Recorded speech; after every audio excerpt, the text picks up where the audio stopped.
What's up YouTube, Matthew here, welcome back to my channel. In today's video, I'm going to talk about how to build relationships in wholesaling real estate. Specifically, we're going to talk about how to build relationships on the investor side and also a little bit on the seller side because we want to build relationships with motivated sellers. And how do you do that? So in today's video, we're going to explore both sides. So if you all don't mind, if you find value from this video, be sure to like this video, subscribe, and comment down below on different ways that you build relationships in your real estate wholesaling business. Also, be sure to follow me on Instagram at BizMatthew and check the links down below for different tools and resources that you can use to find these motivated sellers and these investors. All right, so number one, how do you build relationships with other real estate investors? Number one, I would say go to events that you know real estate investors go to. So for example, different RIA groups. These are real estate investor association groups that you can usually find on Facebook, different websites like Meetup, where you can meet other investors, either already seasoned investors or people just like you trying to get started. So be present wherever they are present, right? Also join Facebook groups, be active, try to comment on different posts and like posts, message them directly. If you saw something interesting, let's say they posted a deal, they posted a flip, they posted a closing on a 24 unit apartment building, message them directly and see what kind of information you can get and see if you can make a connection through messaging. Also go to like alumni luncheons and different things like that. For example, I recently went to my school's alumni luncheon. So the business department had a luncheon probably about a week ago and I got to network with a few people. There are a lot of people in real estate, a lot of people in development, and so I got to connect with them and contact them through that way. Also at that lunch, I was able to message someone and they gave me good advice about some rental properties that I've been looking for because I'm still trying to hunt for my first buy and hold. So I'll keep you all updated on that. So just make sure you go to these events,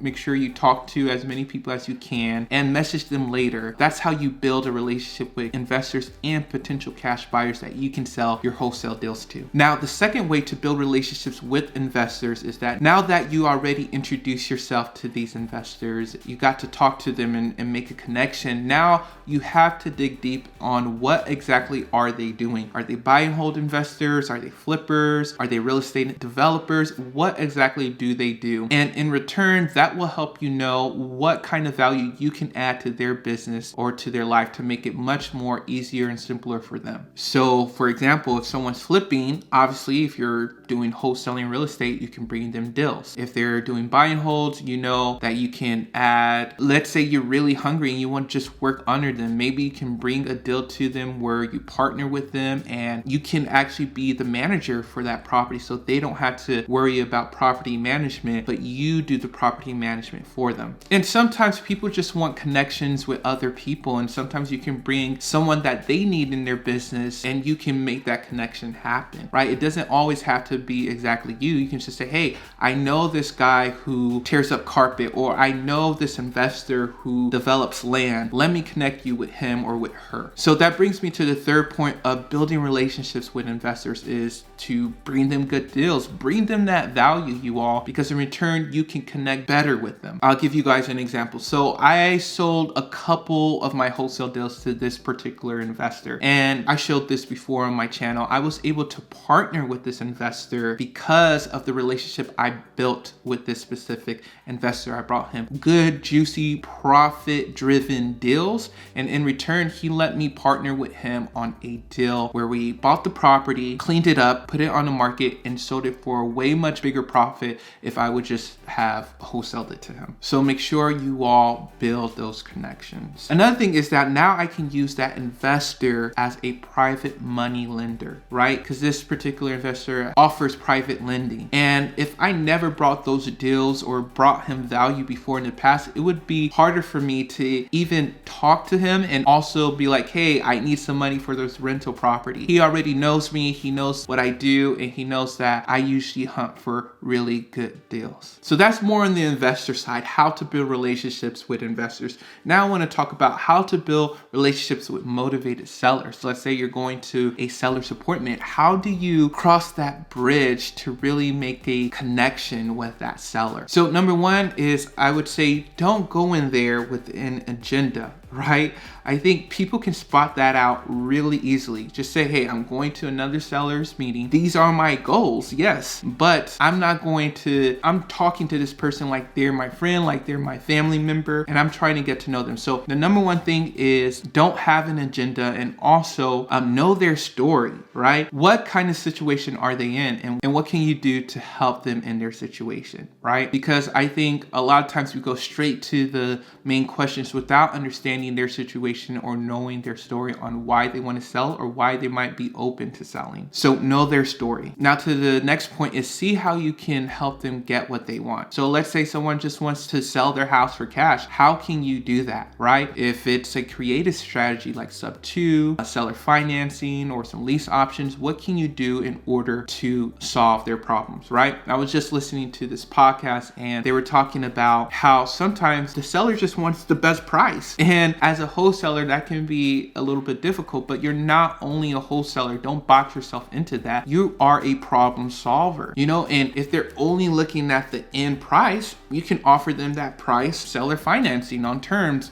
sub 2. So you have to explore those options, which I know I struggled with in the past, but now I'm being way more open to these different creative strategies that now when I'm looking at a rental property, I'm not only looking for a cash purchase, I'm also looking for a creative outlet that can help solve their problem and actually be a win-win situation for both of us. Now, the final thing I want to talk about on how to build relationships, and it kind of goes to both investors and sellers, but that would be is to never promise something that you're unsure if you can fulfill on, right? Like basically it's under promise, over deliver, right? So you have to be a man, a woman of your word. If you're going to say, hey, I'm going to talk to you tomorrow at 2 p.m., you make sure you do that. Make sure you call them up and talk to them during that time, right? Another thing is that I think as investors, you just want to say yes to everything, but you do have to be hesitant, right? I don't think you have to reject a lot of things, but at the same time, don't guarantee things that you're still unsure about. And I think especially for beginners, you may comp a property wrong and put it under contract and just promise all these things, and like the seller's moving out and everything, and things happen. And I know I've made that mistake before in the past in my real estate business, but make sure you all know what you're talking about. Make sure you can back your word. Whatever you tell them, back your word, right? And I know in the beginning it can be nerve-wracking because you don't exactly know what you can do, but I would say use your best judgment in that and understand that you may make a mistake, but just to move on from that over time, you'll see how much it's important just to say what you do and do what you say, essentially. All right, I hope you all enjoyed this video about how to build relationships in your real estate business. I know this is beneficial because relationships are everything, right? Like partnerships, making connections with people in this business, because you can go past the numbers, you can go past the property itself, but like relationships that you're building are key, right? Because you can lose everything, but the relationships you built can last your lifetime, even with a motivated seller. So make sure you all make relationships a vital point of your business process, whether you're dealing with buyers, investors, sellers, title companies, lenders, anyone. Make sure that you build that relationship, and like they say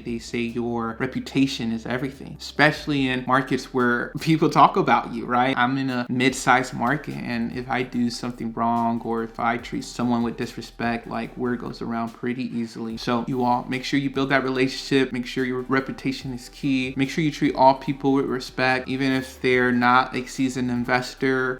Treat them well and always respect them also. So once again, like, subscribe, comment down below, and I'll talk to you all later. Peace.